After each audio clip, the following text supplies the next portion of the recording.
Muchísimas gracias al comité organizador, al doctor Cleto Ramírez, y a la Sociedad Dominicana de Neurocirugía y Neurología por la oportunidad de poder hablar. Y déjeme decirle que hasta para contar un chisme, 10 minutos es insuficiente. De todas maneras, ahí están las personas a quienes nosotros tenemos que agradecerles necesariamente por 27 años.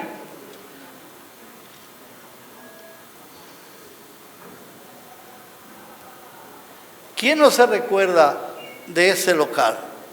Todos nosotros, la mayoría de los que están aquí, neurocirujanos de cierto prestigio hoy en día, estuvieron en contacto con ese centro. La mayoría fuimos ratones de hospitales, la doctora Milagro Gómez, José Miguel Paliza, etcétera, Pedro Pablo, etcétera, etcétera. Gratos recuerdos, y yo creo que fue la escuela que nos enseñó neurocirugía. No fue haber estado en ninguno de los centros que todos nosotros estuvimos fuera, sino cuando regresamos y pudimos poner en práctica la metodología de trabajo que aprendimos. Ese es el sistema que nosotros hemos usado durante todo ese tiempo, el de Robert Ware, el Brown Robert Ware System y el ZD de Fisher-Langenberg. Estadística de periodo de estada de los pacientes, como ustedes pueden ver, una diferencia entre el público y el privado, predominando significativamente 1.3 más 1.1 para los pacientes generales y la craniotomía de 1.9 a 1.6 y en la biopsia 0.9 a 0.89, periodo de estada a partir del momento que se hace el procedimiento y se logra egresar. Procedimientos realizados fueron 178, biopsia 102. Esta estadística se hicieron hace 3 meses. Biopsia 102, craniotomía 53, biopsia de agujero de 3 por mastipación total, biopsia más craniotomía, etcétera, etcétera. Diagnóstico: el 71.3 de los pacientes tenían tumores cerebrales, neurocistosis 15, con 8.4%, acceso 9, etc. Ustedes me excusan, pero necesariamente para poder estar dentro del tiempo tengo que darle rápido a esto. Evolución durante 24 horas, me lo hubiesen dicho antes, no recorto tanto la conferencia. Evolución durante las 24 horas postoperatoria, mejor o igual para la craniotomía. El 40% estaba mejor y para las biopsias el 21.3%. Naturalmente dependerá la mejoría del paciente si había un componente quístico o no, lo cual pudo haberse descomprimido con el procedimiento. Un deterioro, un 9.3 para la biopsia y un 7.3 para la craniotomía. La resección, el 66% de la craniotomía, una resección total, lo cual significa que las craniotomías guiadas por cualquier método de guía significativamente beneficia la capacidad de poder resecar la lesión total con un respecto al tejido indemne, dejar el cerebro lo más intacto posible, porque eso sí es catastrófico. En esta diapositiva es la correlación entre el reporte de imágenes y reporte de histopatológico. Hay algo que yo quiero significar y es el descriptivo. Señores, este trabajo no corresponde necesariamente a los neuroradiólogos dominicanos, los cuales tienen una excelente experiencia y tienen una exactitud extraordinaria en la capacidad diagnóstica, pero llama la atención que un 32% de los casos se sometían solamente a describir la lesión. No se atreven a decir estamos delante de tal o cual patología. Y eso es catastrófico. Lamentablemente, hoy en día lee tomografía de cráneo tutti mundi.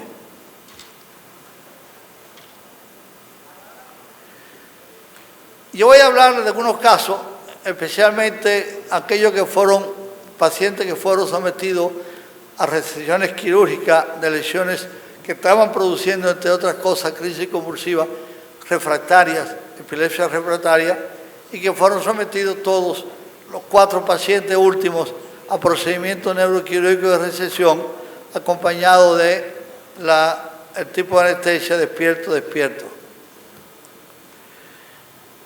La efectividad diagnóstica en los pacientes con biopsia y craniotomía, fíjense que estamos hablando de un 96% a un 95.3%, estamos entre estadísticas internacionales. Eso es gracias a que nuestros pacientes la mayoría de las veces lo ven 2 personas exclusivamente, y ahí quiero darle las gracias a la doctora Miguelina Pérez y al doctor Jaime Esteban. Las complicaciones, sí, tuve complicaciones, como no, dolor en el punto de fijación del marco, el marco estereotaxo se aflojó, laceración accidental del tejido cerebral, edema cerebral postoperatorio por acortamiento del tubo endotraqueal, defunción. Un paciente falleció a raíz de una biopsia guiada de un glioma, y quiero llamar la atención a los que hacen biopsia. Es preferible en pacientes que tienen lesiones que sospecha uno por imagen que puede ser un glioblastoma, no tomar muestra del borde, ese borde entre el tejido cerebral y el tumor. Ese borde siempre muy vascularizado y es muy riesgoso a sangrar. Biopsia fallida, el 0.9 de los pacientes no se obtuvieron ningún tipo de diagnóstico, y no usamos antibióticos con fines profilácticos. El error de localización por neuronavegación. La neuronavegación es un método extraordinario para localizar también lesiones y para hacer biopsias también, pero hay que tener cuidado porque lesiones pequeñas pueden pasarle por el lado, como este caso. Ustedes pueden ver ahí la lesión y le pasó por encima, por delante, el neuronavegador. Presentación de algunos casos. Este es un caso con un cavernoma, como dijo el doctor, nuestro amigo Campos. No solamente es la recesión de la lesión, sino también hay que secar el borde que está siendo irritado por ese sangrado, microsangrado crónico que se caverna. Y este es un paciente con 6 años de evolución de una epilepsia refractaria. Como ustedes pueden ver ahí, un cavernoma en el lóbulo temporal. Hicimos un procedimiento guiado por esterotaxia. Ahorita viene una craniotomía mínima y la localización del cavernoma alrededor de la cánula de aspiración. Ese paciente tiene 1 año y 3 meses de operado, y hoy en día no hay, ese era el prequirúrgico y ese es el postquirúrgico. El paciente está libre de crisis convulsiva. Y desgraciadamente o afortunadamente el paciente, por razones en el caso, dejó de tomar los anticonvulsivantes, y qué bueno que no ha convulsionado, porque para mí hubiera sido una catástrofe eso. Bien, este es un caso, como ustedes verán, este es un caso que nosotros ya del 2004, ya nosotros estábamos haciendo resonancias funcionales. Este es una paciente que llegó con un síndrome de hipertensión endocraniana, con déficit neurológico, una resonancia funcional mostrando una lesión y la lesión motora anterior. Este es un caso de un paciente con un síndrome de hipertensión endocraniana benigno, con unos ventrículos de hendidura pequeños, y preferimos ponerle una derivación ventrículo-peritoneal guiado por esterotaxia. Este es uno de los últimos pacientes que también operamos. Como ustedes pueden ver ahí, un T2 con una lesión que resultó ser un oligodendrogloma, con una resonancia funcional donde muestra la presencia del área motora anterior a la lesión. Y ahí vemos cómo hicimos la separación del área motora y el área resecar. Y aquí tenemos la prequirúrgica, la postquirúrgica inmediato y un seguimiento posterior. Yo prefiero que el paciente no ha vuelto a convulsionar de hace 3 años, pero yo no quiero tener un paciente que me llegue en una silla de ruedas y yo lamentándome toda la vida de que lo dejé hemipléjico, por haber querido resecar más de lo que debo. Estos casos se hicieron naturalmente asistidos por monitoreo transoperatorio neurofisiológico.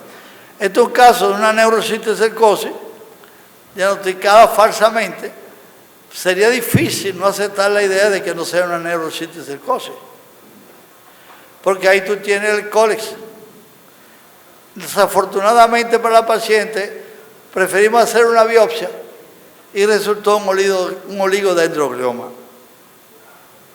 Yo sigo creyendo que cualquier método que usted use con fines de localización va a facilitar el tratamiento quirúrgico, va a facilitar los microinfartos al neurocirujano, porque es muy fácil cuando usted va seguro a hacer una craniotomía guiada y no a intentar decir por dónde debo de abrir en ese cráneo de este paciente.